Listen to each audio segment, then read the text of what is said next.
tisa fangati karaba sarayele la aurela ne kamaurema halaka balo minu maujuguya kuka juguya to minu baukoniya. Assalamu alaikum che muso demsani makoro aw bismillah Lumière TV sanfɛ mi se ka to kunnafoni jele aw b'o sɔrɔ ka bɔ an ka jabala ba la précisément n'a fɔ kalabankura groupe Lumière o ka jabala ba Lumière TV o studio kɔnɔna na studio madame Khadija Touré an b'o kɔnɔ nin waati na kunnafoni a ɲuman ka sɛnsɛn ka d'aw ma o y'an ka wulikajɔ ye kunnafoni min n'i y'a lamɛn nimisa t'a la kunnafoni min n'i y'a lamɛn i t'a fɔ tuguni ko mun na ne kun ye nin lamɛn nimisa t'a la o de la groupe Lumière an ka wulikajɔ de ka kunnafoni jɛlen ɲini a sun kɔrɔ ka na d'aw ma an bɛ ɲɛɲini kɛ su fɛ an b'a kɛ tile fɛ walasa kunnafoni jɛlen ka d'aw ma bamananw kuma don ko maanifin kunnafoni ko ɲuman ko a bɛ fa ka sɔrɔ a ma fɛn bila a da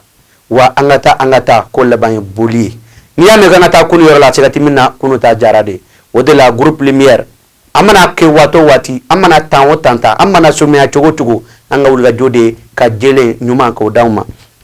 an ɲɛ bɛ nin bolo nin de ye quartier min ni groupe Lumière mako kelen bɛ ka bila concert kama concert min kan ka kɛ n'Ala sɔnna ma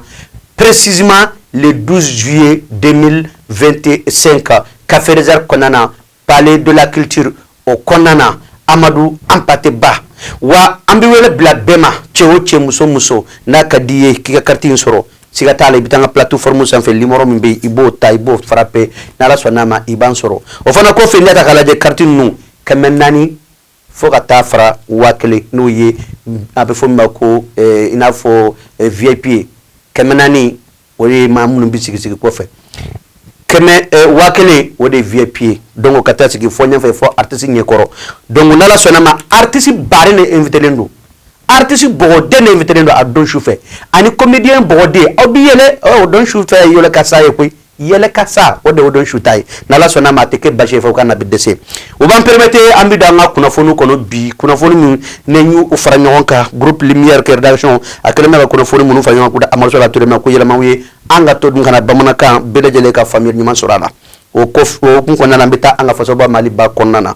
an ka conseil des ministres min kɛra kunu le 11 mercredi 11 juin 2025 o kɔni y'a jira k'a fɔ ko jamanadenw ye laɲini min kɛ n'o de ye ka an ka jamana ɲɛma n'o ye général d'armée Assimi Goïta ko ka san 5 d'a ma san 5 min bɛ daminɛ 2025 in kɔnɔ à partir de ce 2025 san 5 b'a Assimi bolo o b'a jira k'a fɔ ko ka bɔ 2026 la fo ka taa a bila 2030 la Assimi est le président du Mali. Assimi Goïta est le président du Mali. Donc, au bas de la Kafoko, Djamanadoun Kalamini,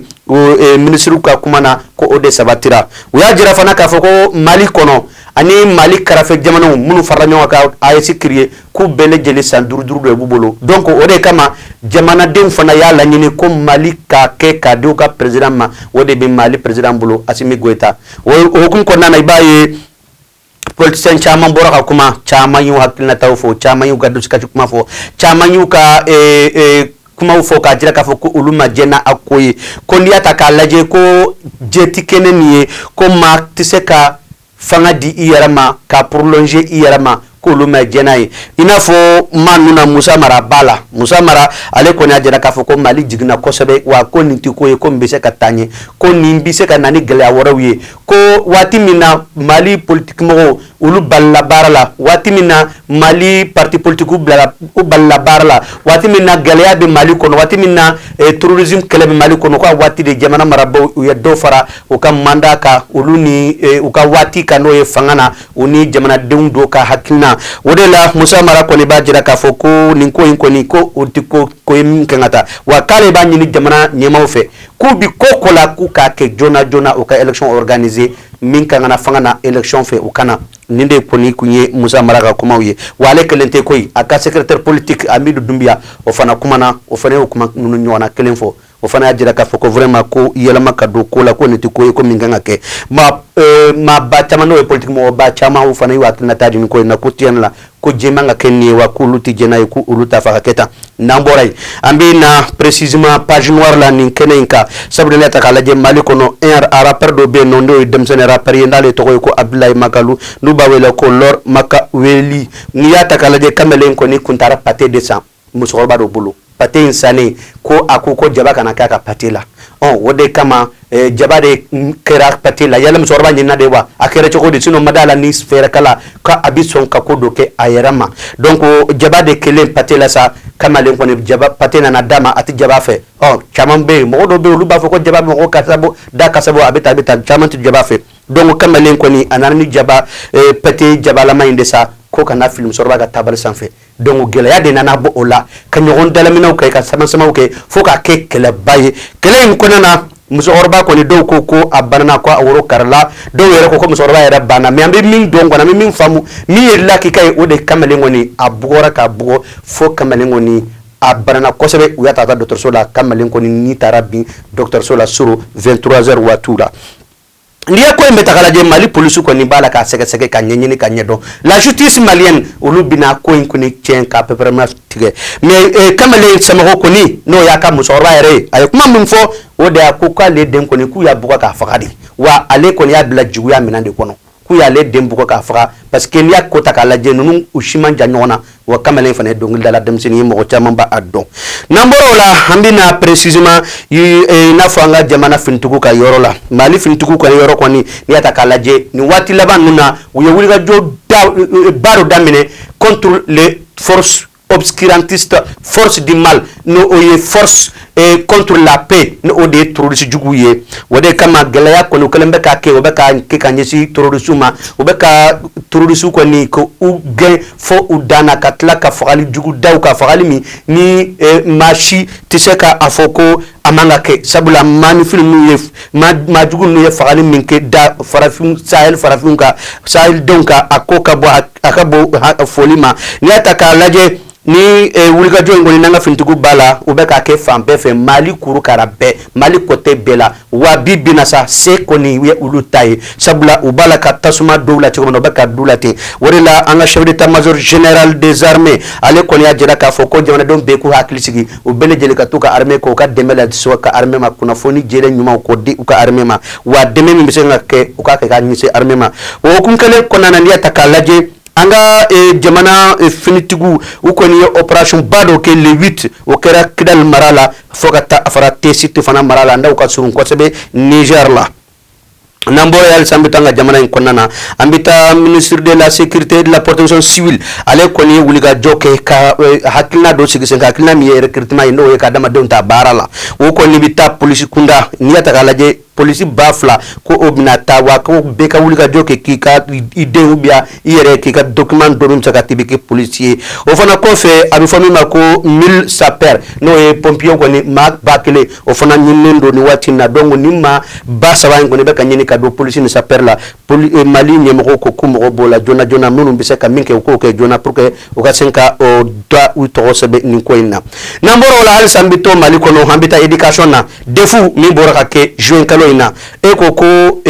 kuna foni min dira bi no o diranga television basanfe no orte emiye o ajirla ka foko nala sona ma defu ko ni ko résultat hal na tro ama ban folo correctionare na folo ke résultat ko ni nala sona ma kabina di le 17 juin kalomi nambo kono haute l'état ne voulant vouloir billet le 12 juillet et juin billet 12 juin donc à taux de honte le duru kono ala sona ma ko defo résultat bo ala kanga dem sonu takala here munu be defula ala tala defu no ya uye unu nyogona bele jele munu be examen warawla namboro la ambeta AES ambeta Burkina Faso ni ataka laje kamalendo konindo ode balontana ye ngale to ko André Wanana ale koni na Burkina Faso anane aye capitaine Ibrahim Traoré a rencontré anima chama kamele ya jira ka foko ale na ka génération kulu ma chance soro ka Thomas Sankara ye me kulu Ibrahim Traoré ye ko oyo ulubo wa aya jira ka foko ale na kunye miesa ko ode kuma chama be ka fo Burkina Faso ka kale na kana laje akobi chogodi ko numbi chogodi munde be ka fo chendo do wa galondo do wa kuma numbe ka chaya ale na kana oko bele jeli nyini ka nyedo wale na soro here ani dambe de Burkina Faso wa kamale atarke mi balontana yo Bertrand Traoré ale konina odina na nyon fe sabula na nawri ka kanal konana wa anana kana capitaine Ibrahim Traoré a rencontré ka tlaka folie ani tanini ko takanye sama abi wulga domina ni bara mina mi bataka to farafina de bele jeli be ka développer obi ka tanye chogomna namore ambeta Côte d'Ivoire nantara Côte d'Ivoire bina ye ka foko e Mali karafe jamana do ndale jamana mi ni gɛlɛya kɔni be sisan n'o ye politique ko gɛlɛya ye Côte d'Ivoire kaw fɛ yen nɔ u ka cɛba dɔ be yen no o de tɔgɔ ye ko Laurent Gbagbo ale kɔni ye papier dɔ bɔ n'o ye papier min bɛ fɔ ma ko communiqué n'a bɛ se ka fɔ ma ko gafe k'a jira k'a fɔ ko ko min bɛ ka kɛ Côte d'Ivoire n'o ye Alassane Dramane Ouattara ani justice f'a ka taa fara Alassane ka gouvernement n'a ka mɔgɔw kan k'u kɛlen bɛ ka baara dɔ boloda ka olu sen kɔni bɔ précisément a bɛ fɔ min ma ko élection ko la min kan ka kɛ le 25 octobre 2025 Côte d'Ivoire kaw fɛ yen nɔ ko jɛma kana ye wa ko ale kɔni ka nin communiqué in k'a bɛ fɛn min laɲini o de ye ko ka mouvement ba dɔ sigi sen ka mouvement min n'u b'a wele ko trop c'est trop ko o de kɔni de bilalen don sen kan nin waati in na Côte d'Ivoire kaw fɛ yen nɔ ko kɛlɛ ani fɛn bɛɛ bɛ se ka kɛ min bɛ se k'a to olu ka victoire kɔni a bɛ segin olu ma n'o de ye olu ka victoire sɔrɔ sur la décision de la justice min ye olu bali ka taa i n'a fɔ élection na n'i y'a ta k'a lajɛ Côte d'Ivoire kɔni ko do ko min ni siran bɛɛ bɛ ka kɛ en 2011 maa si ma ɲinɛ o kɔ fɔlɔ o gɛlɛya de y'a to Laurent Gbagbo yɛrɛ a n'a ka cɛ dɔ bɛ n'o ye Charles Blé Goudé u ka taa u yɛrɛ sɔrɔ a ye n'o de ye i n'a fɔ CPI ye wa nin waati in na maa 4 de bɛ yen olu de tɔgɔ bɔra liste la Laurent Gbagbo yɛrɛ Charles Blé Goudé Guillaume Soro fo ka taa a fara Tidjani Thiam kan donc wulikajɔ ni baaraw bɛɛ bɛ ka kɛ ka to olu bɛ segin olu ka wulikajɔ kɔni a bɛ sen na wa trop c'est trop o kɔni sigira sen ka Côte d'Ivoire ala ka laban kɛ hɛrɛ ye parce que Côte d'Ivoire o ye Mali karafe jamana ɲumanba dɔ ye an kɔni a ka d'an ye lafiya ka n'an ye nɔ parce que ni lafiya ma n'a ye nɔ n'a kɛra gɛlɛya ye u ma o ye ko ba dɔ ye o man ɲi an ma donc nin de kun ye bi kunnafoni k'a lase aw ma wa aw b'a hakili jigin k'a fɔ ko aw kana ɲinɛ dɛ groupe Lumière TV na an ka wulikajɔ kɔni de bɛnnen don ka an ka anniversaire fêté san o san min bɛ se k'a to Mali film bɛ se ka nisɔndiya sɔrɔ ka culture ani presse k'u fara ɲɔgɔn kan k'u gɛrɛ a ɲɔgɔn na o de la balontannaw bɛ yen kunnafonidilaw ni artistes ni ɲɔgɔn cɛ artistes comédiens artistes musiciens fo ka taa fara kunnafonidilaw kan olu kɔni bɛ na masara ka to show kɛ ta la national sibiri nata fo ka taa a bila le 12 final ba kɔni bɛ taa o la Alahu taala ka coupe ko prix nɔgɔya an y'an ka di u ma ni ne kun ye bi ta ye k'a lase aw ma a ye kan bɛ Yusuf Ture katiya kun bɛ Camara Amadu Sala Ture kuma bara kun bɛ bolo n'Ala sɔnna ma sini an bɛ ɲɔgɔn sɔrɔ ni kɛnɛ kelen kan wassalam.